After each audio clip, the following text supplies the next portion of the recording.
e hoje nós estamos, então, reiniciando no Centro Espírita Ressurreição e Vida as nossas tarefas. Paramos por um período, né, por causa da pandemia, mas paramos aqui presencial, continuamos online, né, esse tempo todo nós fizemos nossos trabalhos.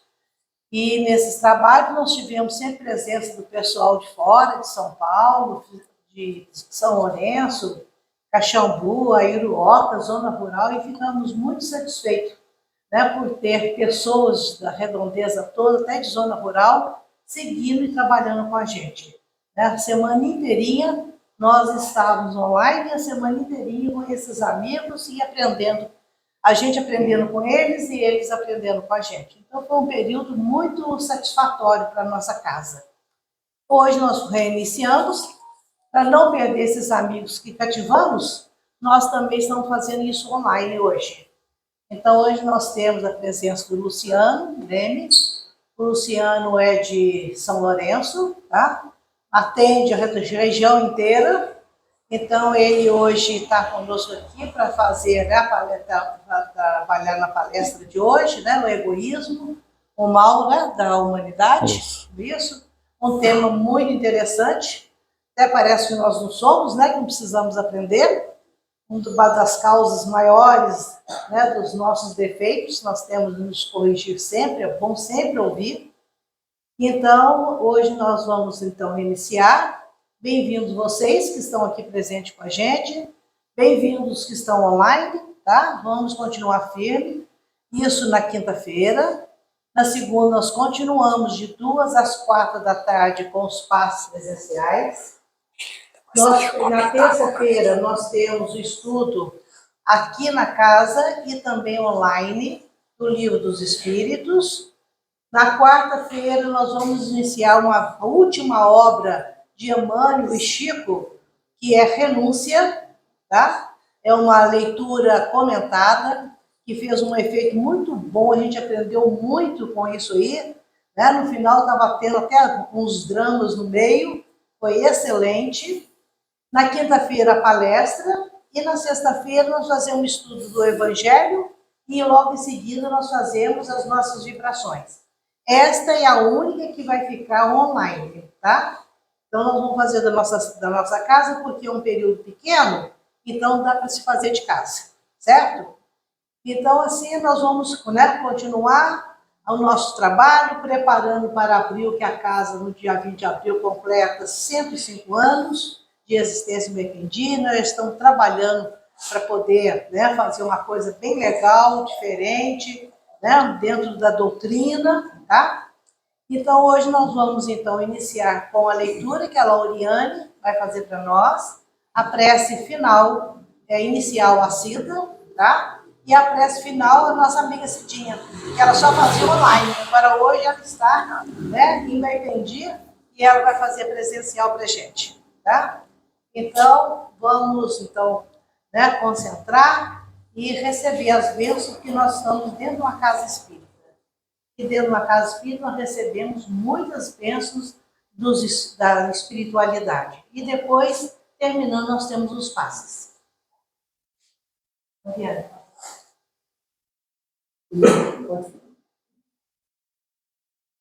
Não, fala para ele. Pode mexer, né? Só apertar os 3 pontinhos aqui. Boa noite a todos. O livro é Fonte Viva, Psicografia de Francisco Cândido Xavier, pelo Espírito acostumado, discípulos. Qualquer que não levar a sua cruz e não vier após mim, não pode ser meu discípulo. Lucas, capítulo 14, versículo 27. Tela cheia.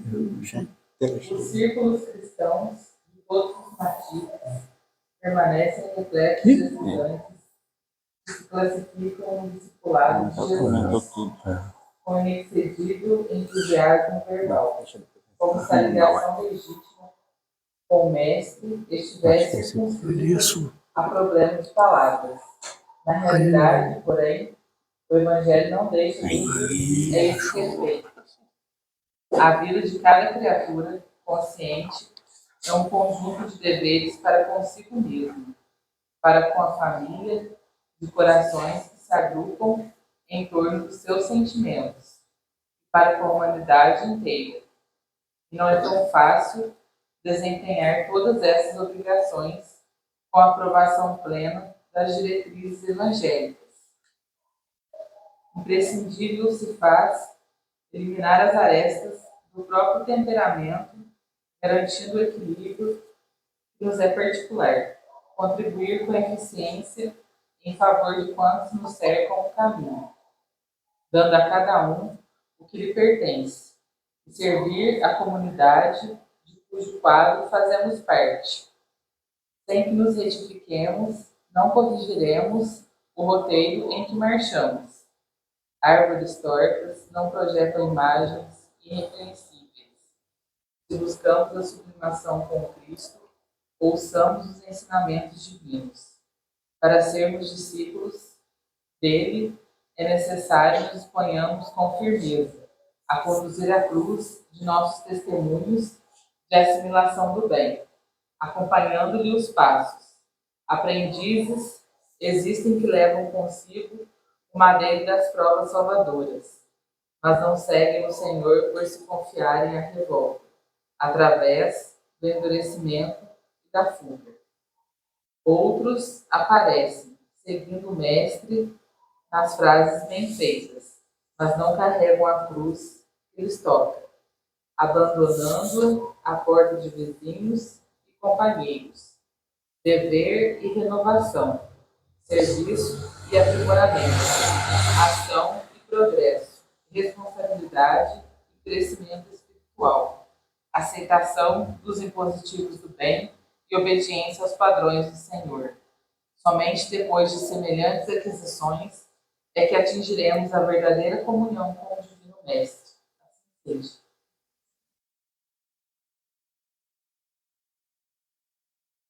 Deus nosso Pai, que sois todo poder e bondade, dai força àquele que passa pela provação. Dai luz àquele que procura a verdade. Ponde no coração do homem a compaixão e a caridade.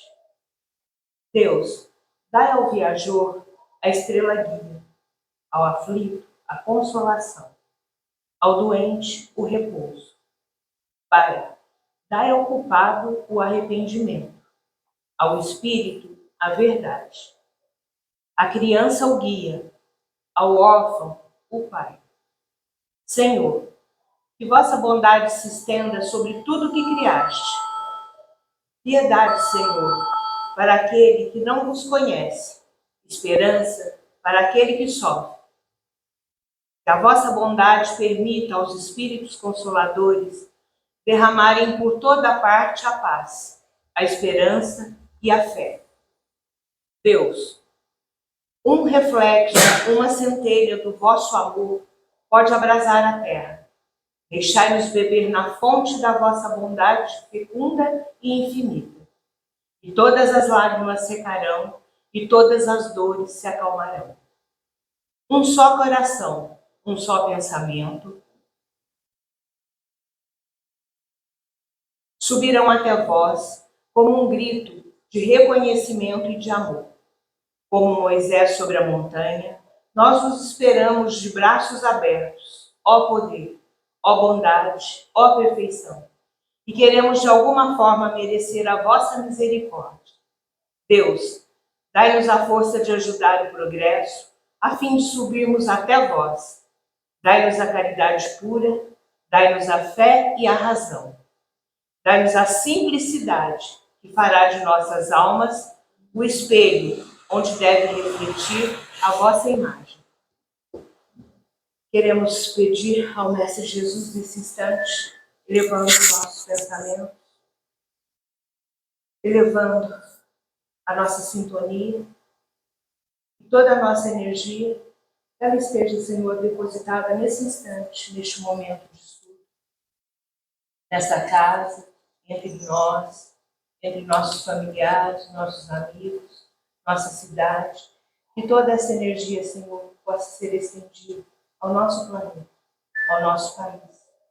Obrigada por podermos estar aqui hoje, Senhor, e que o aprendizado que aqui tenhamos hoje não fique apenas na nossa mente, mas que entre em nossos corações.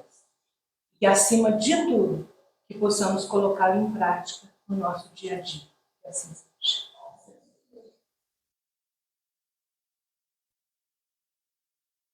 Bom, meus irmãos e minhas irmãs, a gente renova boa noite a todos.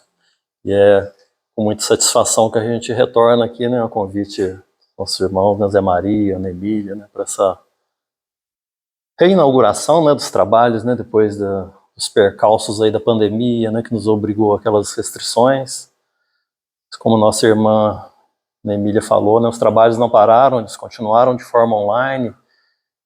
E aqui nesse momento é um modelo assim, que eu acho bastante interessante, esse híbrido, né, que tem a parte presencial aqui, mas tem também a transmissão, né, pelo aplicativo para quem está em outras cidades, quem tem alguma dificuldade de locomoção. Oradores vão poder fazer também, né, Ana Emília? Online, né, com o pessoal aqui, né? Então, aproveita bem dos dois mundos, ou seja, é um exemplo assim do que a pandemia, nas suas dificuldades, né, como que ela nos auxilia no progresso, a buscar novas técnicas, novos recursos, né?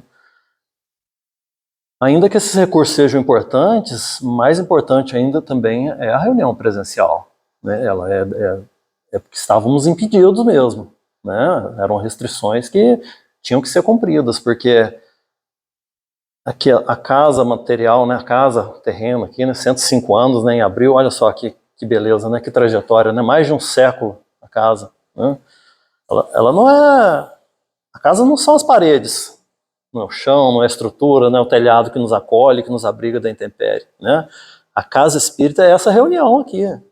É quando a gente se congrega, né, no melhor sentido da palavra, a gente realmente se une como irmãos, vamos juntos estudar o Evangelho, estudar a doutrina, vamos criar aqui laços, né, de afeto, de fraternidade, vamos ter as oportunidades de trabalho, as oportunidades de compreensão e tolerância, porque sempre, né, há diferença entre as pessoas, todos nós somos imperfeitos, então eu ofereço a minha imperfeição para o meu companheiro da casa espírita, ele também tem a imperfeição dele, mas isso é um trabalho de burilamento, de aperfeiçoamento, onde a gente realmente começa a olhar mais para as qualidades da pessoa. Então, em última análise, assim, o centro espírita aqui é um nosso treinamento, né? O treinamento primeiro é lá no lar, né? Lá no ninho familiar, a gente exercita os primeiros movimentos mesmo de fraternidade, de amor, de abnegação, de renúncia, tolerância, né? E aqui na casa espírita a gente começa a dilatar, e já não é só mais a minha família consanguínea. A gente já começa a formar uma família espiritual, que é muito agradável a gente vir na casa espírita, a gente rever os amigos, é uma sensação assim que, né, realmente fazia falta, é uma coisa que fazia falta, né, na semana, né, é uma coisa que a gente precisa cultivar, a gente precisa valorizar e precisa entender esse objetivo da casa espírita, como uma escola, como um educandário para as nossas almas, para aquilo que a gente consegue ser aqui dentro, a gente ser também ali fora, no nosso trabalho, no nosso círculo de amigos, onde a gente for chamado a atuar, a gente, né, ter essa mesma simpatia, esse mesmo afeto, que espontaneamente sai aqui entre a gente, né? Falar do Evangelho, né, a gente, né, ainda mais esse nosso tema de hoje, porque se a gente pudesse resumir a missão de Jesus, o que Jesus veio fazer na Terra? Jesus encarnou aqui entre nós para quê? Para ensinar o amor. Se fosse para resumir, tanto que nós tiramos o estudo de hoje lá do capítulo 11º do Evangelho segundo o Espiritismo. Amar o próximo como a si mesmo, né? Jesus vem ensinar isso, a gente amar o próximo como a si mesmo. Amar a Deus sobre todas as coisas e o próximo como a si mesmo. Nas palavras dele, né, são frases semelhantes. Amar a Deus e amar o próximo é a mesma coisa. Faz sentido, né? Pensa aí quem tem um filho, um sobrinho, um neto, a pessoa fala que gosta muito de você, mas não gosta do seu filho, do seu neto, do seu filhado. Que amor que é esse? Né? É a mesma coisa com Deus. A gente falar que ama a Deus, mas mas não. Os filhos dele são complicadinhos.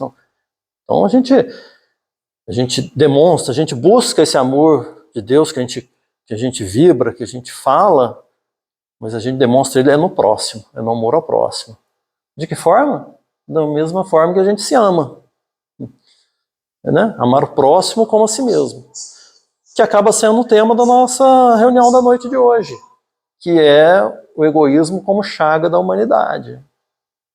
O Emmanuel fala assim que o egoísmo, ele dá uma definição de egoísmo como um apego exagerado ao bem-estar próprio.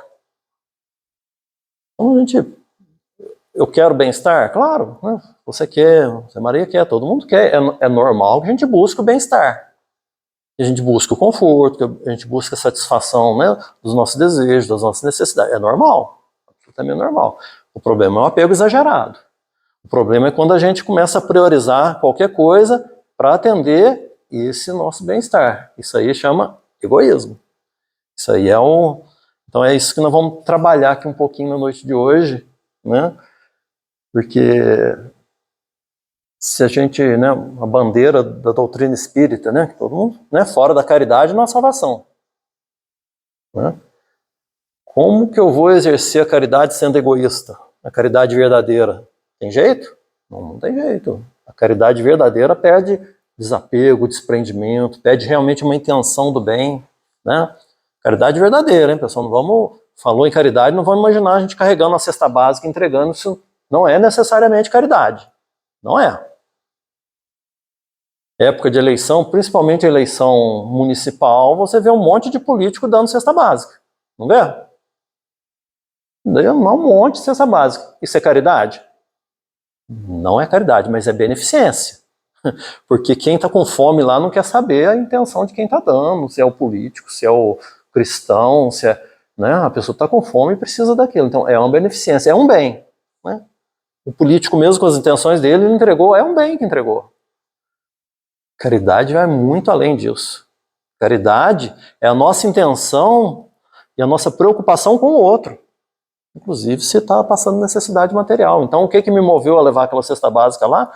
A minha preocupação, né, o que eu dedico àquele irmão que está ali naquela situação de vulnerabilidade. Então não é o ato de levar a cesta básica. Né? É o que me moveu a fazer isso. Isso é a caridade. É o que me moveu a fazer aquele ato. Né? Como que a gente vai fazer isso sendo egoísta? Né? Vai ter um conflito aí, vai ter um problema aí na nossa intenção. Né? Como eu falei, esse nosso tema de hoje está no capítulo 11º do Evangelho, né? Amar o próximo como a si mesmo, são os itens 11 e 12. E as instruções dos Espíritos. Do item 11, quem assina é Emmanuel. Lá no Evangelho segundo o Espiritismo, é o Emmanuel. É o Emmanuel. É o nosso Emmanuel. O guia do Chico, que, né, é o mesmo, ele, revelado pelo próprio Chico, né? Revelação que o próprio Emmanuel fez a ele. Tem essa mensagem, tem mais uma no Evangelho segundo o Espiritismo do Emmanuel. Ele falando sobre o egoísmo, e é no item 12 de Pascoal, que era um filósofo, um estudioso também, contemporâneo até, ele viveu no século XIX, ele desencarnou um pouco antes assim, de começar aqueles movimentos assim, da codificação. Ele era um moralista assim, no melhor sentido da palavra, né? Um estudioso das leis morais. Assim. Ele desencarnando, ele se integra àquela grei dos espíritos que vinham auxiliar na codificação da doutrina espírita sob o comando do Mestre amado Jesus, o Espírito de verdade. Aí eu separei um pequeno trecho aqui, desse item 11 e 12, é lá de Pascoal, do item 12. É um pedacinho pequeno para a gente começar as nossas reflexões, o nosso estudo aqui, a gente começar a aprender com esses grandes benfeitores aí da humanidade, né? Porque esse é um item, né? Quem estuda a doutrina, quem está no meio da doutrina, sabe que isso aí sai demais da conta, né, Zé Maria? Então, toda hora, você vai fazer evangelho em casa, culto do evangelho, tá lá, egoísmo, né? Amar o próximo, nas reuniões de estudo, né? Vira e mexe, a gente está lidando com essa mensagem. Então, às vezes, eu já vi 50 vezes essa mensagem. Eu já li ela, eu já estudei 100 vezes, né? Parece que é pouco, não é não. Parece que é muito, não é muito pouco. Dado o nosso atraso, dado aquilo que a gente tem entranhado na gente, né? E às vezes eu estudei 100 vezes, mas às vezes eu não alcancei aquela camada assim mais importante para mim no estudo. Às vezes vai ser na 100ª que vai me gerar uma luz assim um pouco mais penetrante, vamos dizer assim, que vai movimentar minhas estruturas íntimas. Então sempre a gente precisa ter bastante atenção com o texto, sabe? Tentar absorver assim mesmo o ensinamento mais profundo que está ali. Então eu vou destacar um trechinho, é Pascal falando lá no meio da mensagem dele, ele falando que o egoísmo é a negação da caridade. Foi o que nós acabamos de falar aqui, nós até nos antecipamos aqui. Com o egoísmo, a caridade saiu fora, mesmo que eu entregue um caminhão de cesta básica. É outra coisa, é beneficência, é um auxílio, mas caridade não é. Ele continua assim, ora, sem a caridade não haverá descanso para a sociedade humana, não haverá descanso. Se a gente olha para a sociedade agora, esse descanso aqui não está falando do ócio, né, de sentar, ficar parado, não é isso, o descanso é a paz. Não haverá paz, não haverá harmonia, não haverá assim, uma situação assim, favorável ao progresso sem a caridade. Porque nós confiamos no Mestre amado Jesus, a gente sabe que o planeta está num processo de transição, que as coisas estão melhorando, mas antes de melhorar elas vão passar por momentos turbulentos. Então a gente olha, você liga a TV, você vai num portal de notícias na internet, o mundo está estranho.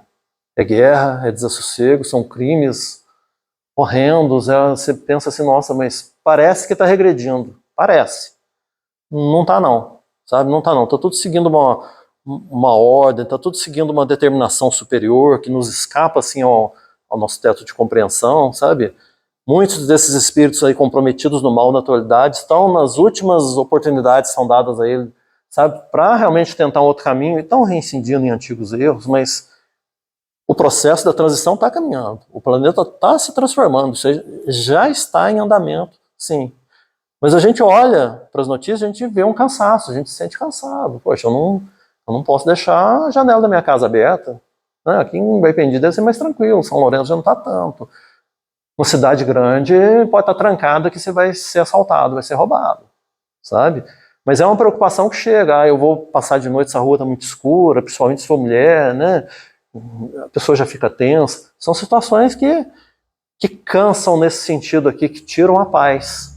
Por quê? Porque não há caridade e porque decorre do egoísmo, esse querer ter a qualquer preço. Ainda que eu satisfaço, né, a minha necessidade, o meu desejo, mesmo que eu cause prejuízo para o outro. Esse aí é o ápice, né, do egoísmo. É aquele egoísmo no ponto extremado. Né?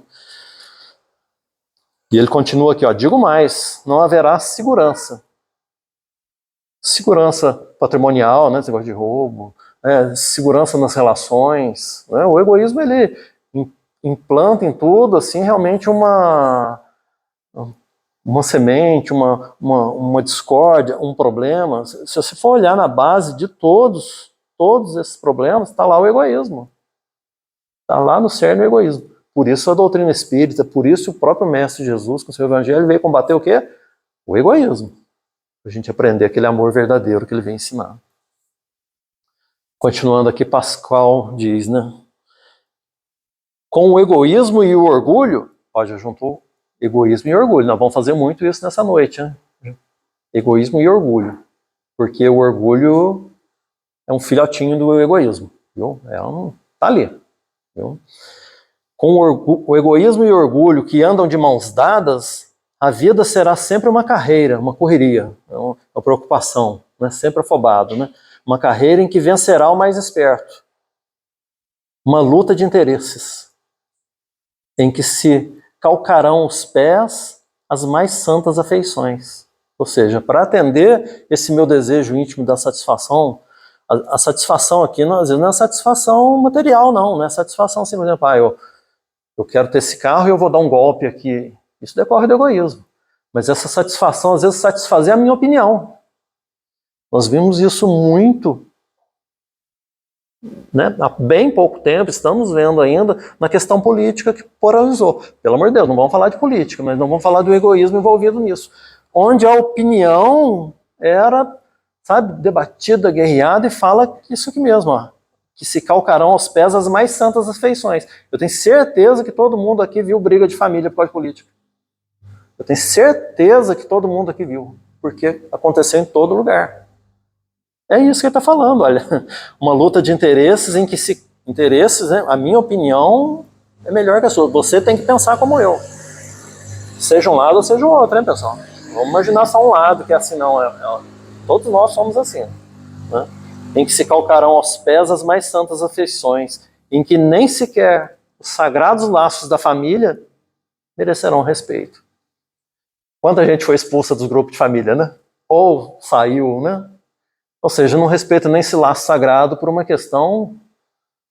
Poxa, tem a sua importância? Nós temos a nossa responsabilidade cumprida? É claro que temos, mas nós temos uma responsabilidade muito maior com a família, com o nosso meio, com esse respeito, com essas santas afeições, como o Espírito Pascal aqui disse, né? Então, o egoísmo é o quê? É o hábito, é a atitude da pessoa colocar os seus interesses, né? As suas opiniões, os seus desejos em primeiro lugar, sempre. Está sempre em primeiro plano. Está centrado em mim. A pessoa não pensa como eu, não quer agir como eu estou falando que é o certo. Eu estou falando que é o certo, não quer dizer que é o certo, né? Porque quando a gente está numa posição egoísta, a gente tem essa prepotência de achar que a gente está certo, né? Aí tá o orgulho ali, porque o orgulho é exatamente isso. O orgulho está muito assim ligado ao egoísmo, porque o egoísmo eu quero para mim, eu quero ter o que seja para mim, eu quero ter atenção, eu quero saciar minha fome, eu quero, né? Eu não quero esperar, né? Então tem que me atender agora. Isso tudo está ligado ao egoísmo, né? O orgulho é o quê? É a sensação, sabe? É assim, a pessoa tem o sentimento de que as suas qualidades, a sua condição, o que ela é, dá um direito sobre o outro. Ela acha isso. Mas se eu estudei aqui até o mestrado, o Zé Maria fez aqui só o 2º grau, ele tem que ouvir o que eu falo e ficar quieto. O orgulho dá essa percepção para a pessoa. Ela fala assim, eu sou melhor que ele, o orgulhoso. A gente está extrapolando assim para a gente, né, para a gente pegar assim, um aprendizado das mensagens, né? Então a gente coloca uns exemplos assim bem fortes, né? Depois a gente vai para uns exemplos assim mais do nosso dia a dia, mais corriqueiro, para a gente identificar na gente mesmo. A gente, né, não é só ouvir sobre egoísmo, orgulho, sobre vaidade, a gente vai pensar em combater isso na gente mesmo, né? Mas esse orgulho é esse sentimento em que eu sou melhor, e porque eu sou melhor, você já tem que me dar as coisas que eu quero, entendeu, Zé Maria? Eu sou melhor que você. O orgulho, o sentimento do orgulho diz isso. A pessoa orgulhosa, ela fala assim, olha, né, tem que ser atendido o meu desejo, porque eu sou melhor que você, né? O Allan Kardec, um dos livros dele, esclarece que o orgulho e o egoísmo é como uma erva venenosa que a gente tem que arrancar galhos todos os dias. Olha que expressão assim, feliz e sábia de Kardec, arrancar galhos todos os dias. Porque egoísmo não é uma coisa que você vai lá e arrancar de você inteiro de um dia. Amanhã eu não estou egoísta mais, porque ontem eu passei por uma expiação muito grande, e foi arrancado todo o egoísmo. Não é assim, é um processo de esforço diário, onde cada dia, né, nessa busca de crescimento, nessa busca de iluminação, eu vou arrancando, como Kardec falou, essas folhas dessa erva daninha que está enraizada na gente. Você vai arrancando, né? Erva daninha todo mundo sabe como que é, né? Aquele mato que cresce lá, né? A tiririca, né? Acho que todo mundo conhece, né? Aqui em Minas todo mundo conhece a tiririca, né? Você tira lá, deixa 2 dias, ela já está brotando. Uma semana eu estou tomando conta de novo. Por isso que Kardec fala, todo dia tem que ir arrancando, podando, controlando, né? Até que um dia lá na frente venha fazer patrimônio da gente uma condição assim, menos egoísta, menos possessiva, porque o orgulho e o egoísmo, eles são naturais no ser humano. É natural. É natural, assim, não na essência, porque a nossa essência é divina. Né? Nós somos, né, um germe divino. Gente, né? Então, na essência, não é natural, mas é natural porque está em todo mundo. Ou tem alguém aqui que acha que não tem orgulho, eu vou dar uma notícia, já é um pensamento muito orgulhoso. Achar que não tem orgulho. Achar que não é egoísta, já vai falar, né, tá se colocando assim, não, eu realmente já venci essa etapa. Somos. E é difícil da gente visualizar isso na gente, mas a gente vai falando isso mais daqui a pouco. sabe? Com as luzes da doutrina espírita, a gente compreende melhor esse processo, porque a gente sabe que nós somos, aqui nós estamos nesse, né, pelo menos nós encarnados aqui, né, não contando os nossos irmãos desencarnados que nos acompanham, mas nós encarnados, nós estamos aqui nessa etapa encarnatória, né, vinculados a esse corpo físico, e a gente meio que se esquece, a gente sabe, mas a gente não se dá conta que a gente tem uma história para trás gigantesca. Nós somos hoje o somatório de tudo que nós já fizemos no passado. Então, se eu sou muito orgulhoso e egoísta hoje, é porque eu não lidei com isso ainda da forma que devia, da forma que deveria no passado. Se a gente regredir nessa nossa evolução, vamos imaginar lá quando a gente estava saindo da animalidade mesmo, né? Aquilo que a gente estuda lá na Gênesis, no Livro dos Espíritos, né? O princípio espiritual, né? Naquelas experiências no reino animal, começa a adquirir consciência, né? Que é a chegada no reino nominal, né? E a gente começa o nosso processo evolutivo com o uso do discernimento, do livre-arbítrio, da consciência, né? Mas isso lá ainda muito perto da animalidade, os homens da caverna. Vamos imaginar o homem da caverna, aquela na escola, né? Né? Tem esse filme que representa isso, a gente vê gravuras, né? A gente não sabe se é um homem ou se é um macaco, se é um bicho, né? Porque está assim muito, realmente, tá uma trajetória, né? Está ali muito próximo ainda. O que acontece lá com o homem da caverna? Ele está em aqueles instintos vivos ainda, né, o instinto de preservação, de sobrevivência, né, ele já começa a formar um núcleo familiar ali, ele já começa a lidar com a consciência, com o livre-arbítrio, mas está muito forte nele essa coisa ainda da sobrevivência. Então tem ali, caçou lá um animal lá, o que ele vai fazer? Se ele é mais forte que o outro, ele não vai deixar o outro comer, porque a sobrevivência dele, ele entende que depende daquilo ali, e ele pega aquilo para ele e não deixa o outro comer se o outro for mais fraco, né? Ou seja, está centrando nele o interesse. Egoísmo. Essas nossas estruturas egoísticas que a gente tem dentro da gente, vêm lá de trás. Vêm desde mesmo do reino animal. São, assim, em alguns, assim, até mais instintivo mesmo. Você vê aquela expressão, assim, a pessoa virou bicho. Todo mundo já ouviu. Tem um fundo de verdade aí muito maior do que a gente imagina. De fato, instintos animais brotam na pessoa. Às vezes é numa hora da briga, a pessoa é calminha, coisa. Quando vê, aconteceu uma contrariedade ali, ela vira bicho. Os instintos afloram e ela se transforma em outra pessoa, e ela vai para cima e fica irreconhecível. É outra pessoa? Não, é ela mesma que está com aquilo adormecido dentro dela. Não lidou com aquilo, tá? Não, fogo de monturro, né? Antigamente falava, tinha um espírito que conversava com a gente através de uma médium, ele falava muito essa expressão, fogo de monturro, né? É muito antiga, né, essa expressão, né? O pessoal mais novo não conhece. É assim, bota fogo no mato, ela tem um mato seco, assim, você bota fogo no mato, pegou fogo, acabou o fogo. Mas você vê que tá uma fumacinha, fica um dia, fica 2 dias, fica uma semana soltando aquela fumacinha, você fala, por que tá saindo aquela fumacinha? Na hora que você vai mexer lá naquele mato, lá dentro tá fervendo, tá indo aquele fogo. É o fogo de monturro. Esses sentimentos, essas emoções assim mais embrutecidas nossas estão desse jeito. Parece que tá calmo, parece que é só uma fumacinha. Na hora que vai ver, tá esse fogo de monturro, tá isso queimando lá dentro. A gente precisa se conhecer. A gente precisa olhar pra gente para identificar essas fumacinhas saindo, para uma hora chegar lá no cerne, lá mesmo onde estão aquelas brasas, onde isso está queimando, e uma hora a gente vai virar bicho. Por isso, às vezes, as pessoas têm reações irracionais. Tem reações assim, cometem crimes que, né, não justifica o crime da pessoa, mas explica, né? Foi aquele momento em que explodiu aquilo que já estava guardado dentro dela. Às vezes de muitas encarnações passadas. Então, o orgulho vem da decorrência dessa, né, desse atendimento do eu. Né? O homem da caverna lá briga com o outro, ele é mais forte, ele inibe o outro, né? Daqui a pouco, na outra briga, o outro vai brigar com ele. Vai apanhar, vai tomar paulada, ela não briga. O mais forte ele já sabe disso. Isso aí é orgulho. Fala, eu sei que eu sou mais forte, eu já vou conseguir o que eu quero, sem precisar brigar com ele. Olha a origem do orgulho. Nós estamos pegando o exemplo do homem da caverna, mas aqui também, quando chega na gente, o orgulho é a mesma coisa. Eu estou querendo usar uma posição para ganhar algo, porque eu me acho melhor, porque eu me... E esse é o grande problema do orgulho. sabe? Porque o orgulho é o quê? É sempre comparativo. Eu sou melhor que o Zé Maria nisso, né? Eu sou melhor que a nossa irmã naquilo. Sempre comparando, eu estou me comparando. Eu sou melhor que a Karina naquilo lá, sabe? A gente está sempre comparando com o outro e eu tenho que estar acima dele. Mas o processo evolutivo é o quê?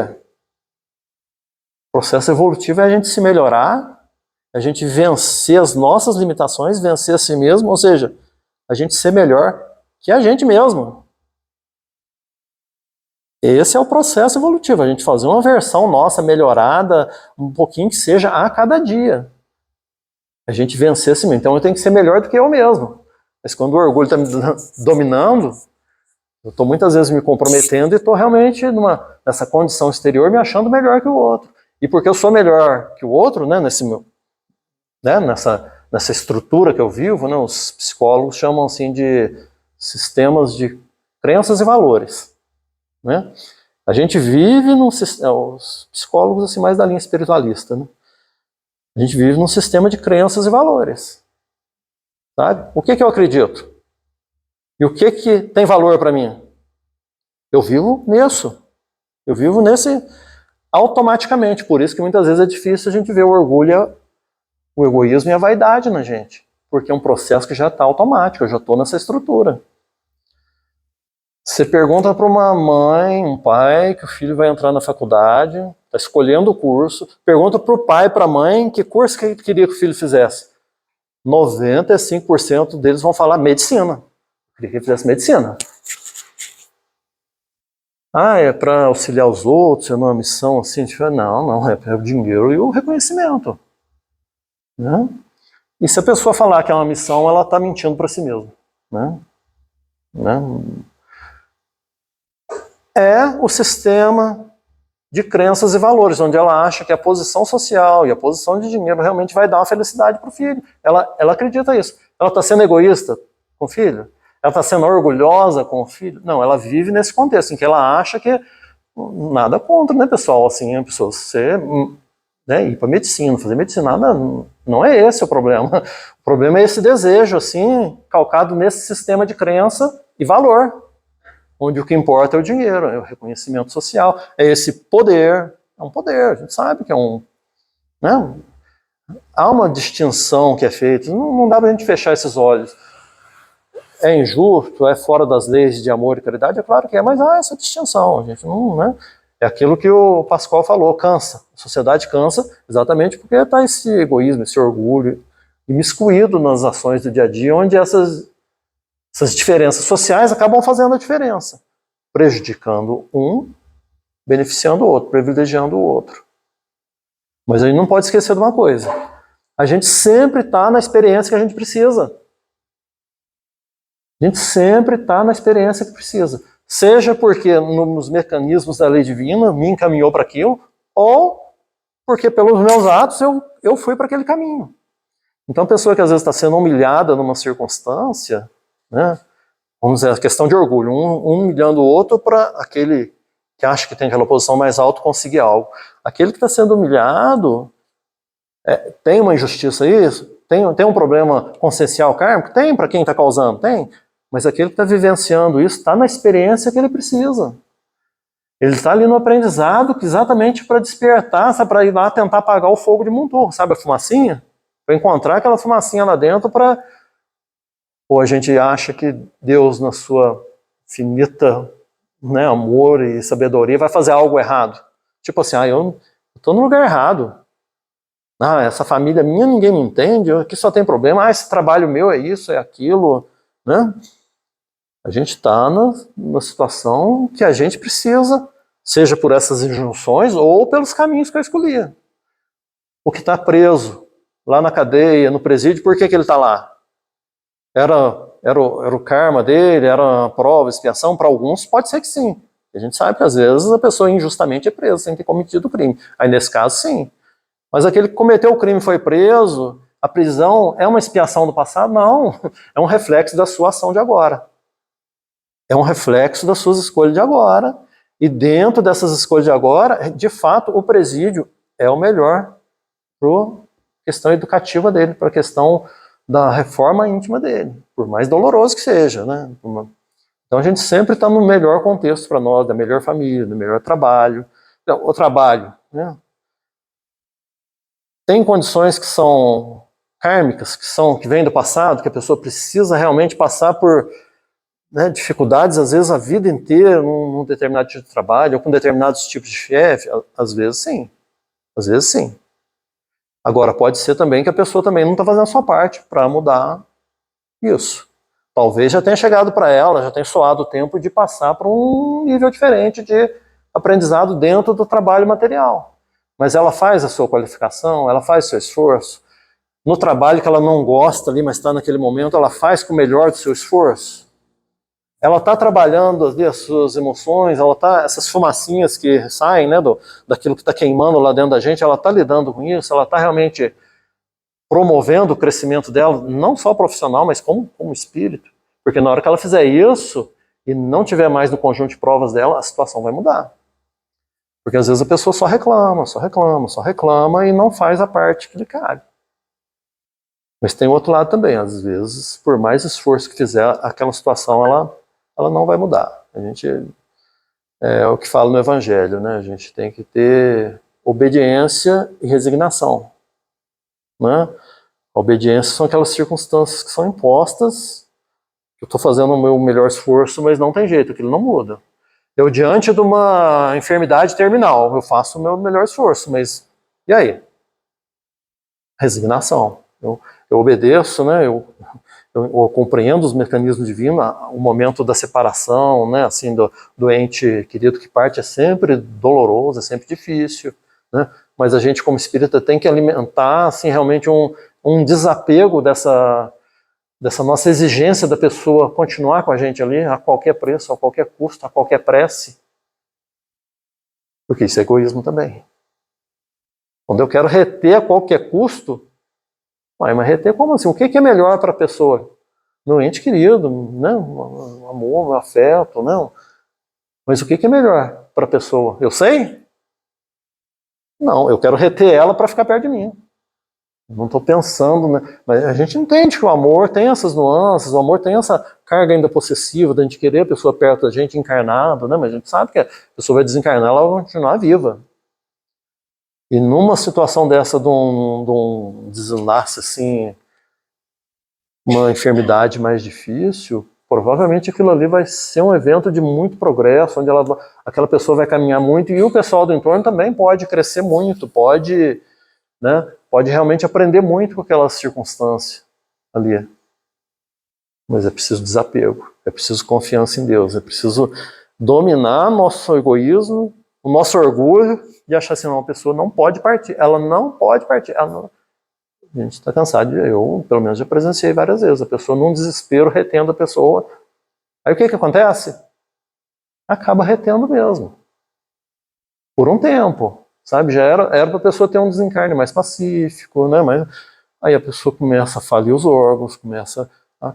Lá em São Lourenço a gente tem um caso desse lá agora, nós visitamos o pessoal no sábado, o senhor com câncer generalizado, situação muito dramática, amigo da minha família desde... Ele viu eu nascer, né? Eu estou com 55 anos, né? E ele está assim definhando. Os médicos já suspenderam o tratamento, já mandou para casa, já foi. E os netos, os filhos ficam assim, a gente sente assim aquele apego, sente retendo, porque já era para ele ter partido. Né? André Luiz trata isso muito bem, né? Se eu não me engano é Missionários da Luz, né? Tem um evento desse que, sabe, os familiares retinham ali Isso é muito comum, a melhora da morte. Quem nunca ouviu falar da melhora da morte? A pessoa está lá doente, está enferma, quando vê dar aquela melhorada. Entendeu? A melhora da morte. A pessoa estava desenganada. Uma prima sua, né, Márcia Marlene, né, ela estava desenganada e tal, quando ele dá aquela melhorada. Para que essa melhora? É uma melhora artificial, André Luiz que fala isso com a gente. É a melhora artificial que a espiritualidade promove ali, para aqueles que estão do lado dar uma relaxada, sabe? Aliviar aqueles laços, parar de emitir aquela vibração de retenção para a pessoa poder desencarnar em paz. Porque o nosso egoísmo está querendo reter a pessoa ali. O nosso egoísmo está querendo ir até contra as leis divinas. Né? Não, Deus vai me atender, Deus vai fazer o que é melhor segundo a vontade sábia e amorosa dele. Não é isso que a gente reza no Pai Nosso? Seja feita a vossa vontade. nessas horas difíceis também seja feita a vossa vontade, Senhor. Né? A gente vai pegar a estrada, é sempre uma situação complicada, né? Esse trechinho aqui de Caxambu lá para Varginha é uma loucura aquilo ali, né? Por causa do movimento que vem de Juiz de Fora indo para Fernão Dias, caminhoneiros e filas, é uma coisa, é sempre tenso aquilo ali. Aí vai um familiar nosso, ou nós mesmos, ou alguém passar ali, eu vou ficar o quê? Eu vou ficar pensando, nossa, não pode acontecer. É claro que a gente quer que os anjos da guarda protejam, a gente deve sempre fazer a nossa prece, sair na estrada e tal, mas a gente precisa saber que isso está numa alçada superior. Se eu não for imprudente, se eu seguir as regras, se eu não sair cortando numa curva lá, se por acaso acontecer alguma coisa, tá num espectro maior aí da justiça divina, da lei, do aprendizado. Então vai sair, seja feito, Deus abençoe, seja feita a vontade de Deus, se Deus quiser vai chegar certinho lá. Vai chegar certinho, se não chegou encarnado lá, mas vai chegar do lado de lá certinho. A gente precisa desenvolver essa confiança, porque senão na hora da prova, na hora da dor, na hora da expiação, adivinha o que vai aparecer? O fogo de Monturro. Vai aparecer aquilo em forma de revolta, inconformação, desespero, às vezes levando a pessoa até atitudes que vão complicar mais ainda a situação, que sempre é complicado, como nesse exemplo de um desencarne assim repentino. Mas eu vou dar uma notícia para vocês aqui, viu? Vocês desculpem, o seu Zé Maria permitiu ali, ó. Todos nós vamos desencarnar, viu? Todos nós vamos desencarnar. Agora a gente não vai viver nessa expectativa, nessa coisa sombria assim do desencarne, né? Até hoje eu vi pessoal mais antigo que conhece, né? O Snoopy, Charlie Brown, né? Aquele desenho. É um quadrinho assim, só achei muito interessante, né? Que o Charlie Brown é o menino, né? Do quadrinho lá, e ele é muito pessimista. Ele é muito dramático, tudo para ele vai dar errado, tudo para ele viu, né? E o Snoopy, o cachorrinho, é o contrário. É o positivista, é o que bota para cima, é o que dá o contraponto ali na história. Aí eles estão sentados assim na beira de um lago, assim, tem uma espécie de um pier, né? Eles estão sentados lá, olhando o pôr do sol, aí o Charlie Brown fala pro Snoopy assim, Snoopy, vai chegar o dia que nós vamos morrer. Aí o Snoopy fala para ele assim, é verdade, viu? Mas lembra que tem todos os outros dias que nós não vamos morrer. A gente não pode ficar olhando os aspectos escuros da vida, a gente tem que viver com o pé no chão, né? Acabei de falar, todos nós vamos desencarnar, isso é uma coisa que a gente tem que ter consciência, mas nós não vamos ficar esperando a morte. Né? A gente não vai ficar esperando, nossa, como vai... A gente vai fazer o nosso melhor agora. Agora que eu falo é agora mesmo, é hoje ainda, não é agora, nessa encarnação não, porque a gente já está perdendo muito tempo. Agora, lembra que Kardec falou? Uma erva daninha para arrancar galho todo dia. É Kardec, não é o Luciano falando, não. Todo dia a gente tem que fazer esse trabalho de crescimento. E quando chegar o nosso momento de desencarne, nós vamos desencarnar, vamos passar por esse processo que é natural. Né? Ou alguém pretende ficar para sempre aí, né? Não pretende. Mas às vezes a gente vive sem cogitar disso. E mesmo os nossos entes queridos, com os nossos laços de afeto, a gente precisa ter essa consciência, precisa ter essa maturidade espiritual. Está acabando, né? Mas eu queria ler aqui um trechinho, é do livro Palavras de Vida Eterna. O Emmanuel comenta a passagem, está lá em primeira carta de Coríntios, capítulo 13, versículo 7. Do Paulo fala assim, que o amor tudo sofre. É bem curtinho, eu vou ler, comentar aqui, porque a gente terminar 9 horas, tá bom? Então, não, 9 horas a gente termina. Se Deus quiser. Meia-noite, ó. Então tá aí, pessoal. Aí, Emmanuel comenta nessa passagem. O amor tudo sofre. Ele começa aqui, ó. O noticiário terrestre reporta-se diariamente a desvarios cometidos em nome do amor. Em nome do amor se cometem crimes, né? Homicídios são perpetrados publicamente. Tem até um nome mais atual, feminicídio, né? Quando é o marido matando a mulher. É incrível a quantidade de casos. É difícil o dia que você não vê um caso desse. Em nome de um amor.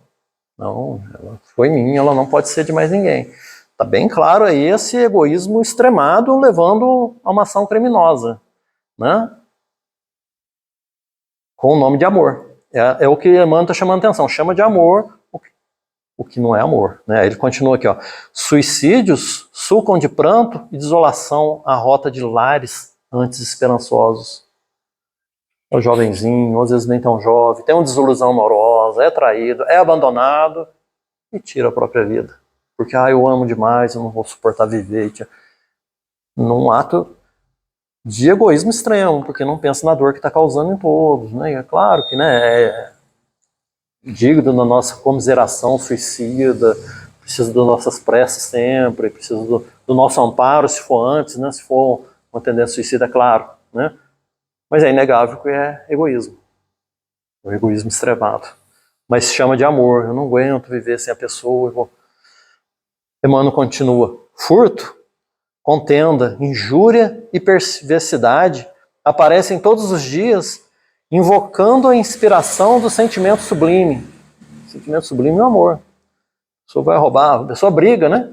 Casal de namorado brigando, ou um casal brigando, tem brigas que a gente sabe no que acontece. Em nome do quê? Do amor. É o que Emmanuel está chamando atenção. Injúria, né? Onde um xinga o outro. Perversidade, né? Onde um começa a ameaçar o outro, começa a querer prejudicar a vida do outro, começa com projetos de vingança. Em nome do quê? Do amor. Nome, né? É o que o Emmanuel está chamando atenção, né? Mulheres indefesas, homens dignos, jovens promissores e infelizes crianças, em toda parte sofrem abandono e aflição sob a legenda celeste, a legenda do amor. Né? Qual quadro que Emmanuel está desenhando aqui, sem dizer com todas as letras, né? Aquele que, né, um homem, uma mulher se apaixona, né, e a título de amor lança a penúria aos próprios filhos, a esposa ou ao marido, ou a desonra, né? Mas é porque apaixonou, é porque está amando, a título do amor, na verdade, a título do egoísmo, né, para atender o desejo próprio, né, ou a necessidade própria, não importa em lançar quem quer que seja a situação de dor, de lágrima, Aí Emmanuel, né, vai finalizando aqui. Entretanto, só o egoísmo, traduzindo o apego da alma ao bem próprio, que a gente já se referiu antes, né? Apego da alma ao bem próprio. Apego ao bem próprio. Que patrocina os golpes da delinquência, os enganos da posse, os erros da impulsividade e os desacertos da pressa. Os desacertos da pressa. Acabamos de falar, de citar, né? Se o motorista for cortar na curva, ele está fazendo uma roleta russa que ele pode perder a vida. Claro que não estava no karma dele, foi responsabilidade dele. Os desacertos da pressa. Que está ligado fortemente ao egoísmo, ao orgulho. Eu não posso ficar aqui perdendo tempo. Essa fila de carro aqui, por que eu vou ficar aqui atrás aqui? Né? Aí é a hora que o fogo de Monturro, lembra que nós falamos das reações irracionais? Quem que em sã consciência vai cortar numa curva? Mas é aquele momento que eclode aquilo lá dentro e eu não posso perder tempo, eu não posso ficar aqui e leva uma atitude irracional com consequências trágicas no caso de acidente. Né? Aí Emmanuel finaliza. Apenas o egoísmo gera o ciúme, o despeito, a vingança, a discórdia, a acusação e a cegueira. Não tem outro sentimento. É só o egoísmo. Não adianta colocar em nome de amor a vingança, o despeito, né, a briga, a discórdia, o ciúme. É o egoísmo, não é amor. Né? O amor, longe disso, sabe rejubilar-se com a alegria dos corações amados. Eu fico feliz porque o outro está feliz. É difícil? É, porque às vezes, né, vamos imaginar numa relação, né, afetiva. Eu gosto da pessoa, mas a pessoa está feliz com o outro. É muito difícil eu ficar feliz porque ela está feliz com o outro ou com a outra. Mas isso é amor de verdade, né? Isso é amor de verdade, que um dia a gente vai conquistar. Mas se a gente não conquistou, a gente tem que estar atento a isso. A gente tem que estar olhando para nós e identificando, realmente eu estou sendo extremamente egoísta, orgulhoso e vaidoso, e não chamar, né, isso de um outro nome. Né? Corações amados, esposando-lhes as lições e dificuldades, dores e compromissos. Esposando-lhe, ou seja, a pessoa está com outro, mas eu amparo as lições, as dificuldades, as dores e compromissos. Sabe quem faz muito isso? Mãe. Mãe faz. Mãe é assim o que a gente tem mais próximo assim desse amor que a gente vai precisar conquistar um dia para todo mundo, né? A mãe tem um amor muito com o filho, né? Que é louvável, que é como eu estou dizendo, a maior expressão de amor que a gente tem aqui talvez seja o de mãe, né? O problema é que é só com o filho. Se for com o filho da vizinha já aí eu não preciso amar, aí eu não preciso atender, eu não preciso, né? Então é louvável com o filho, mas um dia a gente vai estender esse amor de mãe, até os homens vão ter esse amor de mãe, mas com todo mundo, não é só com o próprio filho. Mas ainda assim, esse amor de mãe é esse que, ó, que ampara as lições, as dificuldades, as dores, os compromissos, né? Sem roubar deles a lição, né? Vamos imaginar a criança pequena, vai lá, tem um dever difícil em casa, aí a mãe, o pai tem que ajudar, tem que explicar, dar trabalho, né? Aí o que às vezes a pessoa prefere fazer? Daí que eu vou fazer umas continhas, vai, pega e faz o dever pro filho. É evidente que causou um prejuízo danado pro filho. Por quê? Por egoísmo, eu não quero perder meu tempo. Nossa, que besteira essas contas aqui. Para criança é um desafio, para o filho é um desafio, que ele tinha que vencer, ele tinha que ser amparado, ó, esposado, né? Esposado no sentido desse amparo, de estar junto, né? Não se atropela, né? O amor não se atropela nem se desmanda. Abraça o sacrifício próprio em favor da felicidade da criatura a quem ama, sendo a razão da própria felicidade. Ou seja, a felicidade do outro passa a ser a minha felicidade. Esse é o amor, né? Por isso que a gente deu o exemplo de mãe, né? A mãe não vai ficar feliz quando o filho está feliz? É claro que vai. E a mãe vai fazer tudo que puder. Bem que, como nós somos falíveis, às vezes a mãe erra também e tal, mas de uma forma geral a mãe tem esse amor desprendido, esse amor abnegado, esse amor de renúncia, de sacrifício, a qualquer preço mesmo, às vezes a custa de si mesma, né? Por esse motivo, o amor verdadeiro não há sinal de qualquer precipitação conclamando a imoderação ou a loucura. O amor verdadeiro espera. O verdadeiro amor espera.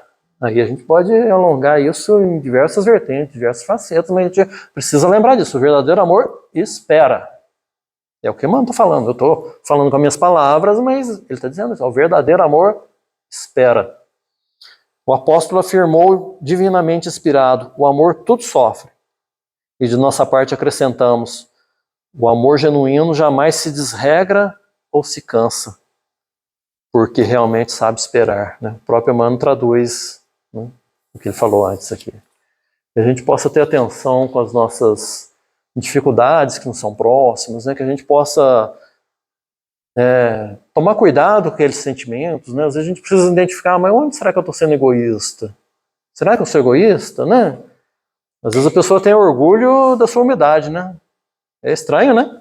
Olha que humildade que é essa, pessoa se orgulha da sua humildade. Nossa, eu sou tão humilde, eu converso com todo mundo, como se isso fosse A humildade não é isso, né?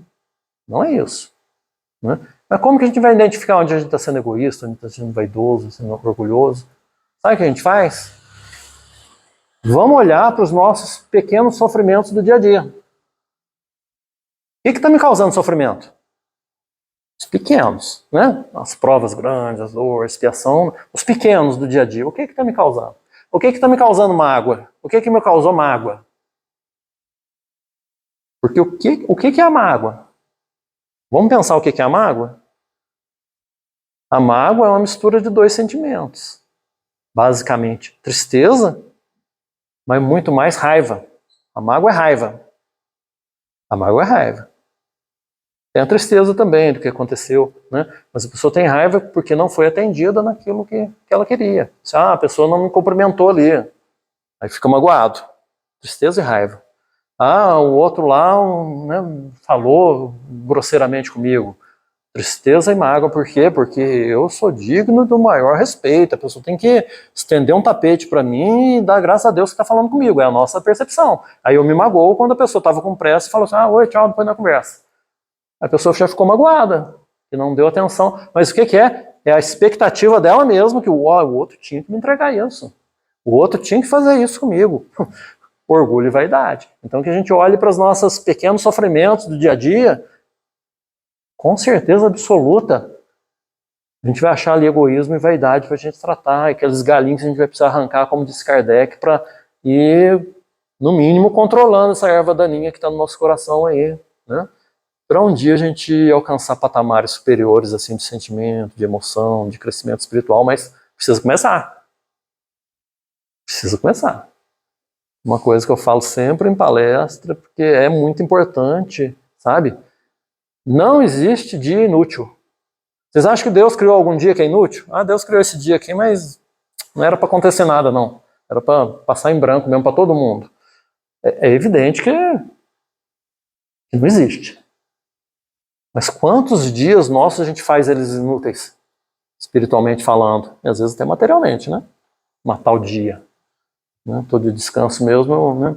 Tudo bem, eu tenho que descansar do trabalho, da escola, mas o dia inteiro na Netflix, ou né, vendo o TikTok, né, para os mais jovens, né? Tá errado também. Eu matei o dia. E nesse dia ele apresentou oportunidades para mim? Será que não?